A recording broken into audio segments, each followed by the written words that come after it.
এবার হজে সৌদির রাষ্ট্রীয় অতিথি কতজন? লাব্বাইক আল্লাহুম্মা লাব্বাইক ধ্বনিতে মুখরিত মিনার উপত্যকা। বিশ্বের বিভিন্ন প্রান্ত থেকে আগত 15 লাখেরও বেশি হাজি এ প্রান্তে উপস্থিত হয়েছেন। বুধবার তাদের উপস্থিতির মধ্য দিয়ে হজের আনুষ্ঠানিকতা শুরু হয়েছে বলে জানিয়েছে সৌদি আরব। এবারও 100 দেশের 2000-এরও বেশি রাষ্ট্রীয় অতিথি রয়েছেন।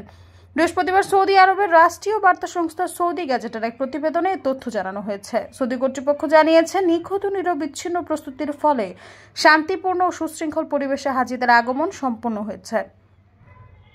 বুধবার সকালে পবিত্র হজের আনুষ্ঠানিকতার সূচনার দিন হাজিরা মিনায় পৌঁছেছেন। প্রতিবেদনে বলা হয়েছে, এবছর হজে অংশ নিচ্ছেন 1.47 মিলিয়নেরও বেশি আন্তর্জাতিক হাজি। এছাড়া তাদের সাথে আরও বিপুল সংখ্যক স্থানীয় হাজিও যোগ দিয়েছেন। এবার 100টি দেশের 2443 জন সৌদি আরবের রাষ্ট্রীয় অতিথি রয়েছেন। এসব হাজি সৌদি বাদশাহ সালমান বিন আব্দুল আজিজের আমন্ত্রণে হজ পালনে এসেছেন।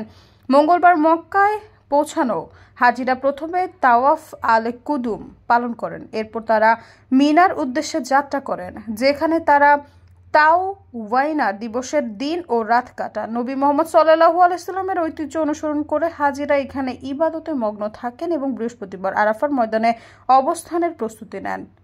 সৈয়দা ফারিয়া, সমযোগ।